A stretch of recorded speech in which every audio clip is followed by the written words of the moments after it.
Welcome back to Tuesday's Thought. I am Jassett Crooks McGrowder, and we'll continue to talk about brokenness.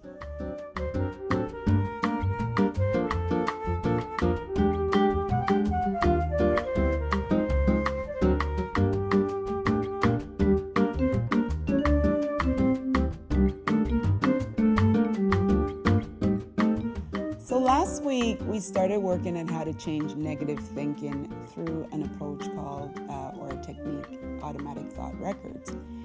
And we looked at the first few columns. The first one is situation, and that's basically who you were with. It's the W's, what were you doing, when was it, where were you at the time. And then after we looked at situation, we look at automatic thought. That was the second column. And automatic thoughts are basically thoughts just pop up into your head out of nowhere. So they pop into your head. It could be a picture, a memory, or a thought that just comes up into your mind. Then after that, the next column's emotions. And emotions are based on, they usually come about based on what we've been thinking. So whatever that automatic thought was, then that's going to evoke some kind of emotion. And what we said about emotions, they're feelings, and you know if it's an emotion if you say one word after the word feeling or feel in a sentence. So I feel sad, I feel happy, I feel depressed, I feel anxious, right? And if there's a string of words, as we talked about, after the word feel, then that's most likely a thought. So I feel like going down the street for a walk. That is a thought. So the next thing is, after the emotion, a behavior usually comes based on that emotion. So whatever the emotion is, it's going to influence my behavior. So we have a situation, we have a thought, we have an emotion, and then we're going to have a behavior. And so that's what we started talking about. So what I did, the example I used last week, since this is a lot of Christians might be watching this, the example we used was if a person, let's say a person get called up to do something, an exhortation or whatever they get called up to do. So we use the example of a sister getting called up to do something in church, and it's great. People are worshiping, having a wonderful time. They're happy for her, and people are just having a great time. Maybe she gave a wonderful testimony and life is going great for her or something like that. And you're sitting in the congregation, and then your thoughts just start going, negative thoughts, such as, no one loves me, no one cares, no one wants to be with me or hang out with me, or whatever the thought might be. It's a negative thought that you're having based upon everyone, having a great time and worshiping because of what this sister did. Let's look at the no one cares about me. So that's the mood you're feeling. No one cares about you. That's a thought you're having. No one cares about you. And then from that, your mood, the mood that's triggered is you start feeling sad. You start feeling depressed. And then from that, you're thinking, I need to get out of here, right? So that leads to the behavior where you might say, I'm leaving church before it's finished because I don't want to be around anyone. I'm annoyed, I'm depressed, I'm just going to go to my car. And you might just get up and leave right before church finishes and go sit in your car. One negative thought led to an emotion, and then it leads to you having a behavior, which is going and sit in your car. But it doesn't necessarily have to stop there. It can continue, because that action of going to sit in your car can definitely lead you to, oh my goodness, here I am in my car by myself. No one cares. There goes that thought again. I have no one. I'm so lonely. Then we might get an emotion of sadness again. And your behavior at this point might be you might start crying. So you're in your car now crying all by yourself. And so it continues. So the thoughts and the emotions and all of that, they are connected and they can keep going. And when we're thinking about our negative situations, that's what tends to happen is we think about one negative thing and then it leads into the emotions, the behavior, and then that behavior leads into another thought, and it just keeps going in circles, and we keep feeling worse and worse. And the worse that we feel, then the more we have negative thoughts. And sometimes we can get stuck in this rut for days, but some people for years, where they're stuck and where they're constantly thinking about their brokenness, whatever the situation is that led to that brokenness, and they're stuck in the rut of just negative thinking and negative behaviors that's influencing the person to do more negative thinking. So the situation with the sister sitting in the congregation feeling that no one cares because someone else is did a great job at whatever they did, and people are worshiping and, probably hugging this person or whatever. That situation can change based on the person changing their thinking. Where instead of them ending up leaving and going to their car, they can remain in the service and enjoy the service and worship with everyone else, or at least praise with everyone else. So let's look at the same scenario. Person get called up, they did a great job, and people are just worshiping and happy for them, right? And the same negative thoughts pop up into your head, right? The negative thoughts of no one cares, no one loves me, look how they're, just having a great time with this person. So this is where we want to stop and really evaluate and check those thoughts that we're having. Are they really true? Meaning, are they factual? So here, the thought, no one cares about me, that's going through this individual's mind, this is where we want to stop and say, wait a minute, what evidence do I have that no one cares about me, right? So let's list the evidence. But before you list the evidence, so that would be another column. Before you list the evidence of what you have, what evidence you have of, that no one cares about you, your evidence needs to be facts, not interpretation. And that's where we get messed up a lot of times. We interpret things instead of looking at the facts. So for example, facts are generally things that everyone would agree on. For example, it's raining outside, and if it's raining outside, everyone will agree that it's raining outside, so that's a fact. It's Tuesday. Everyone would agree, okay, yes, it's Tuesday.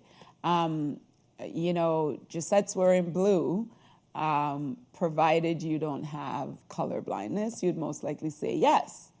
That's a fact, right?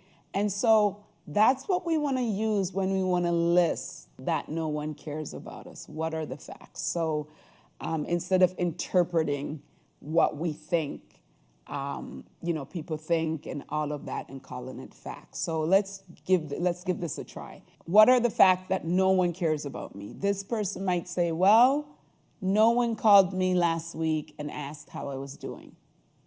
Fact. No one called the person and asked. So it's solid, it's fact. Another one might be, they did not call me up to do something in church today. That's a fact if the person wasn't called up, right? We'll all agree to that. Another fact could be, no one shook my hand this morning. And maybe that's true. That's a fact, right? So those are things that might make the person say, yes, no one in this church cares about me, or no one cares about me in general, okay? So we have that down, and it's easy for most people to do this part, to say this is the case. My thought that no one cares is true because A, B, C, D, E, F, G, and they can list those.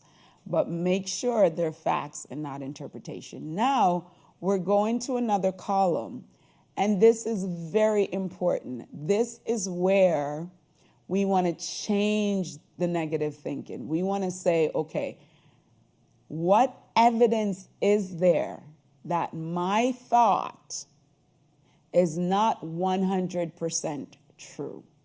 It's not completely true. So in this case, what evidence is there that my thought that no one cares about me is not true. So you made the list that there's things that says it's true because you have that evidence.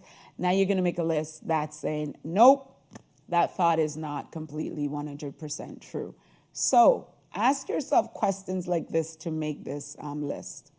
Have I had any experiences, or is there any information that suggests that this thought is not completely true? Do I have anything? Another question you can ask yourself is, are there any small pieces of information that contradict this thought that I'm having? Or am I ignoring or discounting something that is there to prove that this thought is not true? Am I overlooking it, right? So for example, no one cares about me, the thought to counteract and to say it's not 100% true could be, 2 weeks ago, Sister Lisa gave me a hug and said she's praying for me. That's a fact. She gave you a hug. She said she's praying for you. So therefore, that doesn't seem to make the thought that no one cares about you 100% true. Another one could be, so-and-so asked me if I wanted to come over for dinner. Chances are, if people don't care about you, they're not going to invite you over for dinner. So there's another thing. Another one might be, at the end of my conversation with my grandma this morning, she said, I love you. Once again, here's another little bit of information that's saying my thought that no one cares about me is not 100% true. It's not completely true. And so from that evidence that proves that my thought is not 100% true, I can start changing how I'm thinking. I can say to myself, no, people do care about me. And I could use the things that I just listed. I can say, just this morning, my grandmother told me she loves me, and put a break on the negative thoughts. Just like that, you can do that by doing that. You can, let's say Sister Lisa, who gave you a hug last week, is in the congregation. You can look over where and say, oh my goodness, there's Sister Lisa over there who hugged me and said she's praying for me. So my thought is not true. And so, who asked me to come over for dinner, they're right there, or, maybe I'll take them upon that offer, whatever, but it's not true. So right there, you've changed that negative thinking of no one cares about me to, that's not 100% true. People do care about me. People do love me. And that's going to give you a different emotion. It's going to evoke, that thought is going to evoke a different emotion than sadness. Because if you're saying people care about me, people want me to have dinner with them, people say they're praying for me, that's most likely going to lift your spirit. I'm not going to say you're going to be on cloud 9, but you're certainly not going to be down in the gutter if you're thinking of these positive things, okay? So by doing that, just a little bit of, checking what you're thinking. Is it fact? Is it real? Is it just my interpretation? Am I making this more negative than it needs to be? That can help you to just lift your spirit a little bit more. And let's say this individual might decide to stay in church, might start clapping her hands, might even start worshiping. That could happen instead of the other result of leaving, feeling sad, no one cares, go to your car, then you feel even worse, and you cry, then you drive home, then you're by yourself, and it keeps going. So just checking those thoughts, renewing your mind. The way how I'm thinking is not positive, and that's not how God wants me to think. He wants me to think in a positive way. He wants me to see things in a positive light. Even when I don't see it, he wants me to believe in him and know that he's able to make things better for me. That's what I want you to practice this. It doesn't have to be anything huge, but if you find yourself thinking negatively and, a situation happened, you have a negative thought, and then the emotions and all of that, I want you to go back and to say to yourself, wait a minute, how could I have changed that? How could I think about that situation in a different way? and challenge it. What evidence is there that it's true? And remember, as I said before, it needs to be fact, not your interpretation. Because an interpretation means that a situation happens and different people could see it in a different way. But fact, everyone's going to see it in the same way.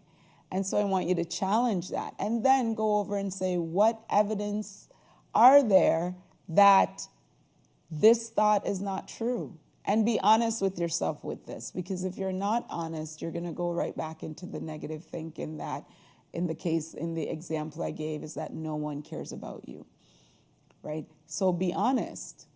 If no one cares about you, why would so-and-so and so-and-so do this or do that, Why did this person babysit for me? Why did this person give me a phone call? Why? All of those things, we need to go back and look at it and go, wait a minute, people do care about us, right? It might not be the individual who you want to care about you. They might not care about you. But to make a statement that no one cares is not a true statement, just using the example. So this is what I want you to do. Try and whatever negative mood comes on, do that. What's going on? Hey, what thought went through my head before this negative mood came in? What situation happened? How can I challenge it? How can I change it? And by doing this, you're not going to be perfectly well right away, but it can start you on the journey of looking at things in a more positive light. And the more you look at things in a more positive light, the more that's going to lift your spirit, the more that's going to lift your emotions to more positive emotions, and that's going to lead to more positive behaviors. So let's start trying to do that. And I pray that you will have a pleasant week this week, and that you will allow the Lord to renew your mind. Even as you're reading the scriptures, you can incorporate this in the assignment that I'm giving you, to think more positively, to say no one cares about you. Of course someone cares about you. Jesus loves you so much, as an example. So even in the scriptures, you can use that to help you to change what I call the stinking thinking into more positive thinking. God bless you, and I will see you next week as we continue to talk about brokenness.